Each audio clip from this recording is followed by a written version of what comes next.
Okay, so yeah, if you can lower your expectations just a bit, because Jim's giving me a little bit more of a hype than I was expecting. Yeah, so Jim follows along with me on @LukeD on Twitter, where I'm apparently entertaining. That's what we shoot for, so I'm glad. I've also turned the phone off, so you can say whatever you want. Yeah, so here's a few things that I kind of do. Well, you should keep that. So I've been a student at University of Edinburgh, University of Strathclyde. I was on the Developer in the 30 list for 2013. I write a whole bunch of places and I do a whole bunch of other things. There's a textbook out that's got me in it. But frankly, this slide started getting a bit too cramped, so a lot of the stuff that's on there is a little bit out of date with stuff that's not on there that should be. So the way that I summarize kind of what I do is that I'm a writer, and I'm a lecturer, and I talk a lot about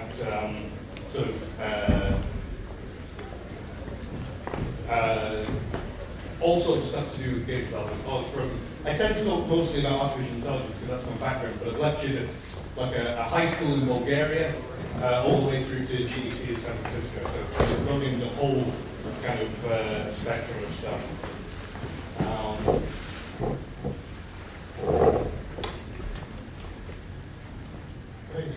Right, so I'm also a researcher. Technically, my day job is that I'm a PhD student at Strathclyde.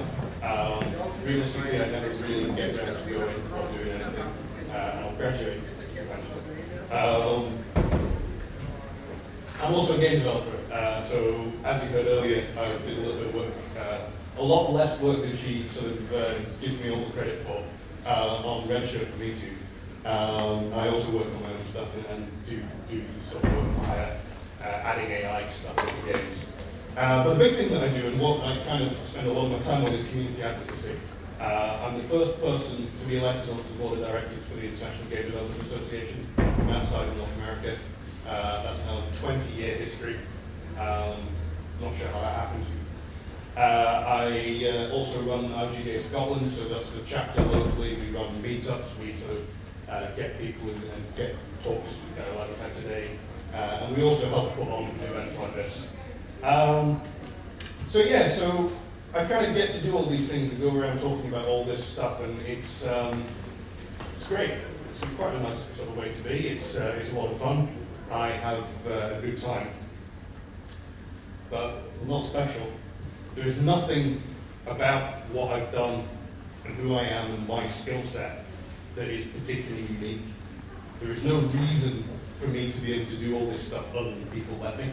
And there is no reason that you guys can't do it as well.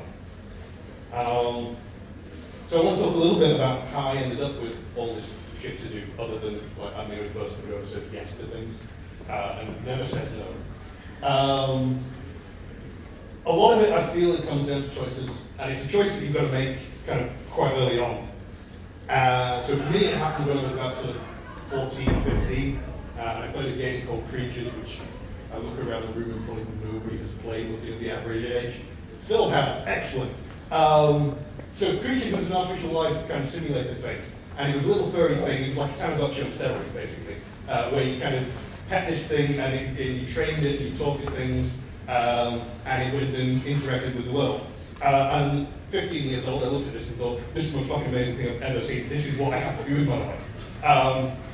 And so I went off and I did a degree at Edinburgh in artificial intelligence, and then I did a master's because I don't learn, and then I moved to Strathclyde and I did a research master's because I really don't learn, and eventually I'll finish this PhD maybe.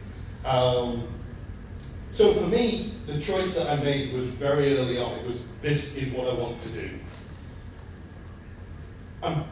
Some of it comes down to commitment. It's not just about making the choice early, it's about committing to it. I mean, Me Too was talking earlier about kind of how lonely it gets as a dev, and it is a very lonely kind of lifestyle. I have more degrees than I've had relationships, and I don't mind admitting that because I'm a little bit ashamed of it, but at the same time, like, I've got the success that I've got. But this is what you have to commit to end up where I am, whilst not being particularly special. But there are ways that you can help yourself, and I don't have all the answers. I can't tell you how to be amazing or how to convince people that you're amazing when you're not. But I can tell you a little bit about kind of how I feel that things have benefited me and the tools that I've used to get here. So, social networks. Who here has a Twitter account? Excellent. Who here has a LinkedIn account? Not enough of you. And I guess you're all on Facebook? Yes, no? Okay, right. So, social networks. These are, you should have one on everything. In fact, sorry, we missed out the important one. Who has a Google Plus account? Yeah, okay, that's about right. Yeah, so, being able to interact with the developer community is something that has only been possible in the last few years. When I was growing up, like the idea that games were made was this kind of very abstract kind of thing. Games were something that existed, and they kind of came into being somewhere, and they came out of a factory and they appeared on the shop shelf. That's great, but that's not really the case, right? And today you can actually go onto Twitter and find guys like, where's Lee? Where's he gone? Right, well, suck it. Don't find Lee.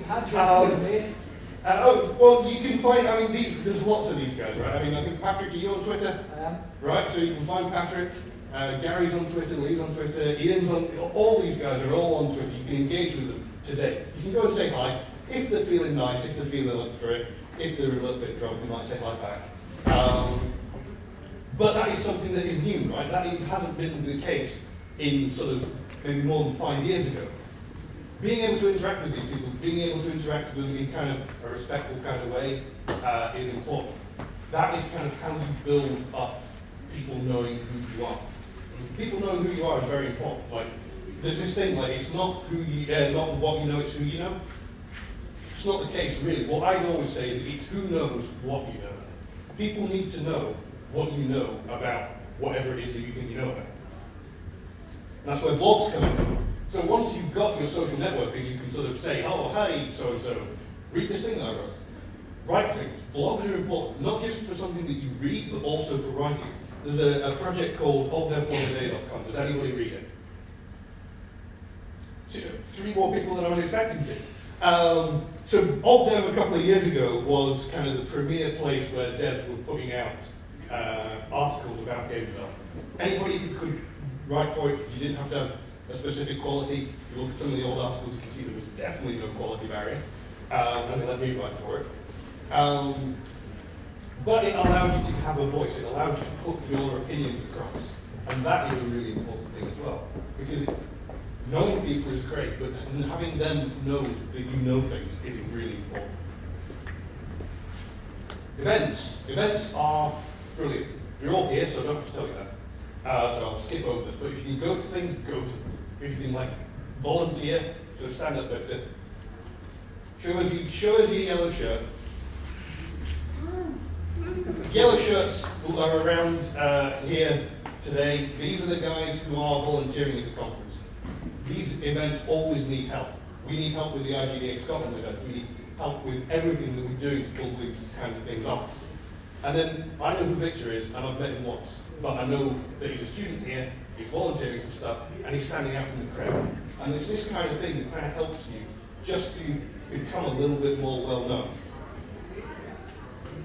And it's all really about building up this kind of sense of community around yourself. It's about putting yourself at the heart of the game development community. If you're not doing that, then nobody cares about you. And if they don't care about you, then they've got no inclination towards hiring you. You know, if you can put your CV in front of somebody and they know your name already, that is a fantastic leg up. Yeah, so the other thing, Lee said something earlier that was about the Imagine Cup and how many people apply for it, and it's the same thing that I see on a regular basis as well. And again, it kind of comes back to this community thing. Just apply for stuff, go through things. So when I was a student, when I was an undergrad, I used to see these awards and stuff like this, and it was always like, oh, this award is only given to the best students. And I would go, oh, well, I'm not really the best student, so I'm tossing about in my degree, so I'll just not bother with that. And then somebody who I knew I was better than would apply for it and would get it, because they filled in the form. Because it's really not the best students who win these things. It's the best students out of the people who apply.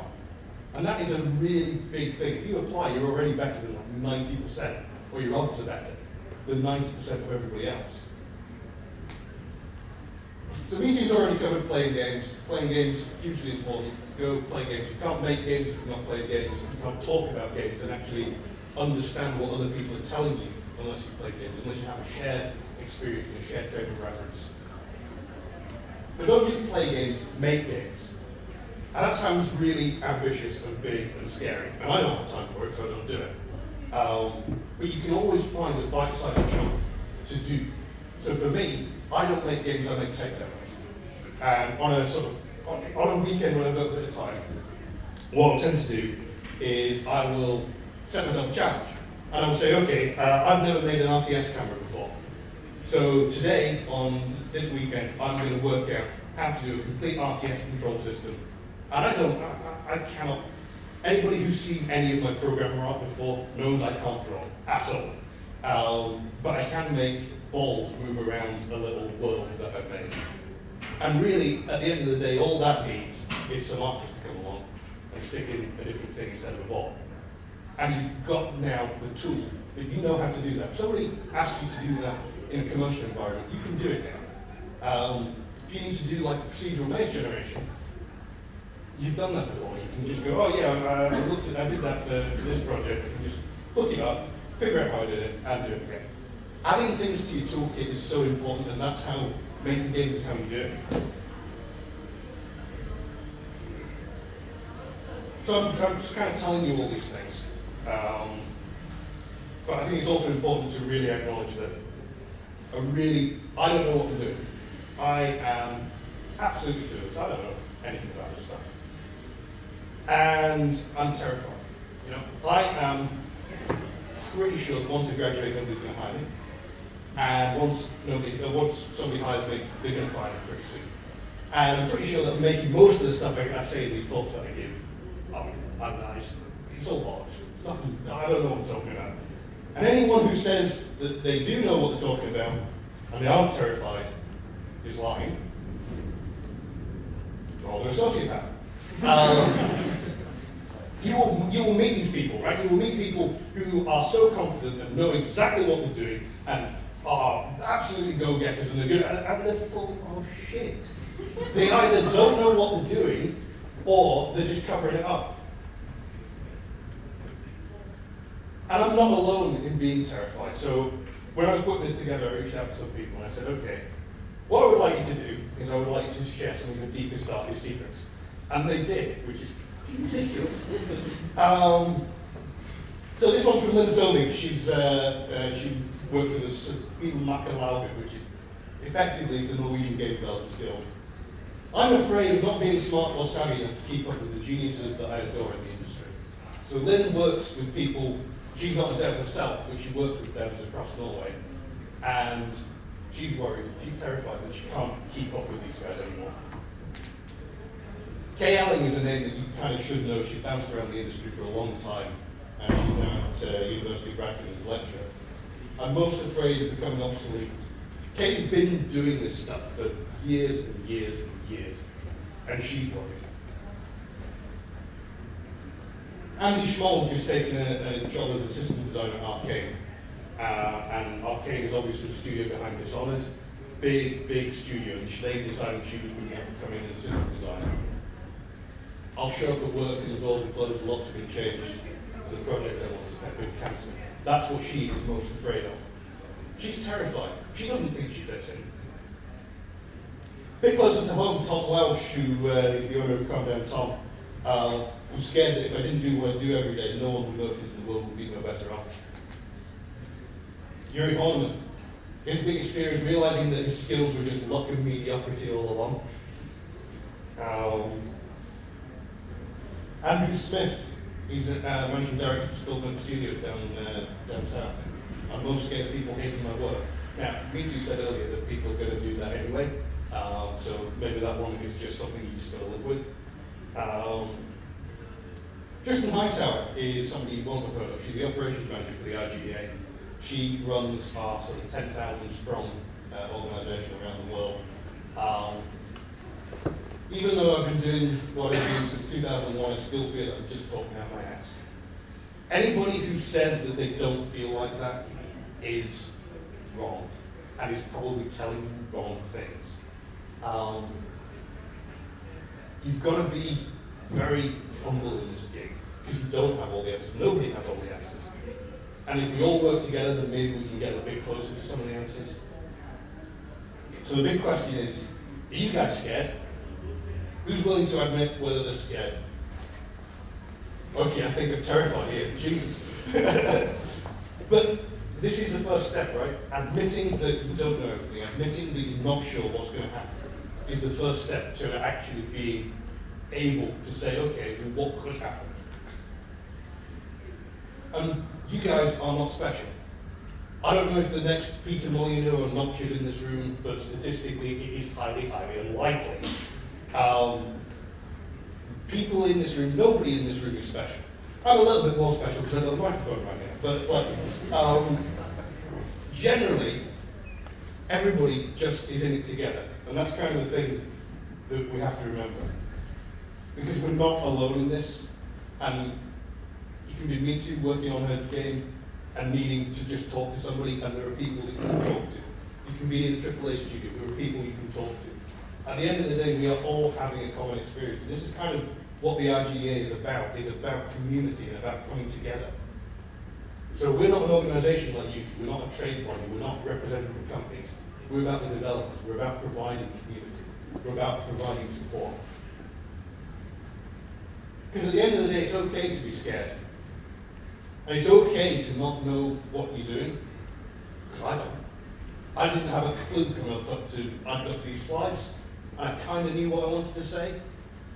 I had no clue what I was going to actually say to you guys, other than reading these points out.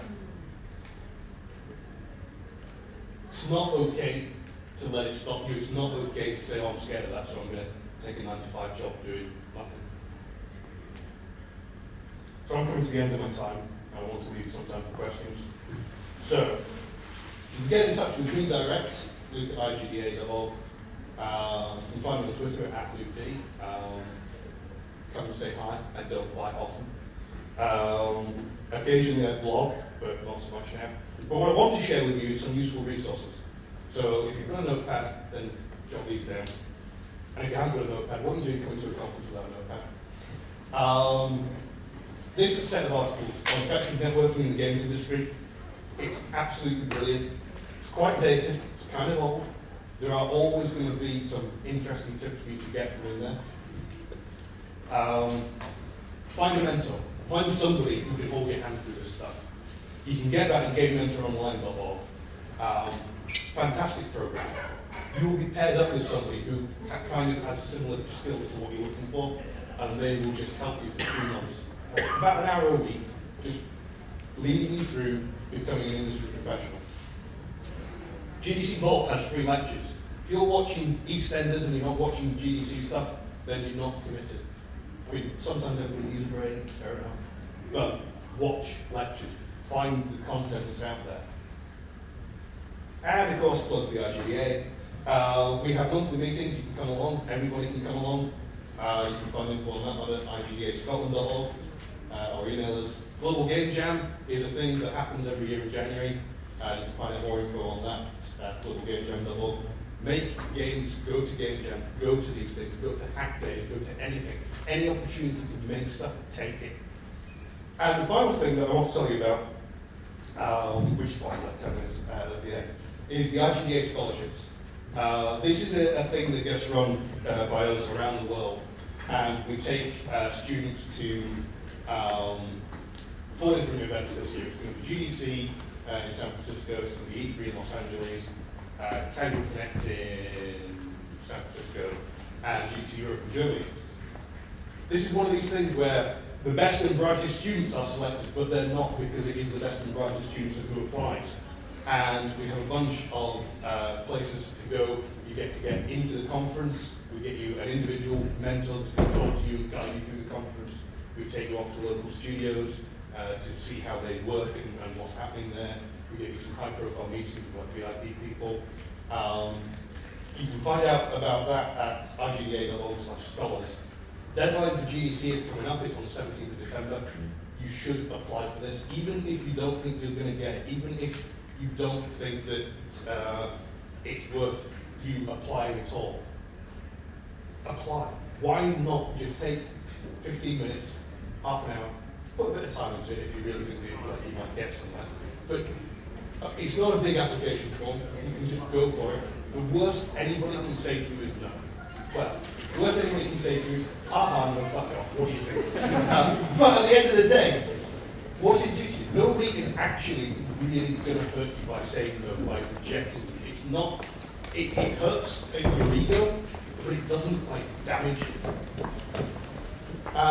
So that's everything that I want to tell you about. So I think we've got a couple minutes for questions.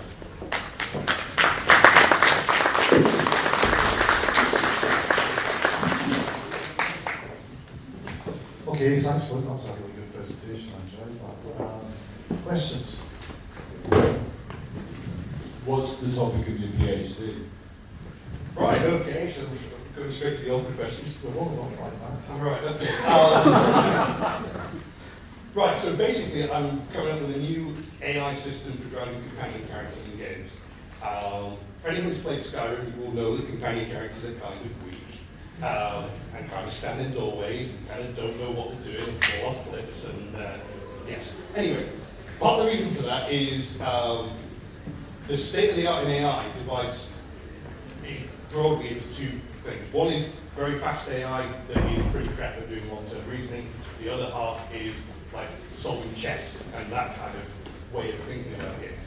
And there is no kind of thinking about a chess game in a game world, because at the end of the day, games are sucking, so many cycles are going to graphics, physics, and all these make it look shiny so that everybody goes, "Oh, amazing! It's next gen. Let's go buy one." And AI gets maybe 10% of your processor. So what I've been doing for the last too many years of my life is finding a way to bridge that gap and do things that are smart but fast. Okay, any other questions? Yeah, I've got a question, Luke. Oh, sorry, sir.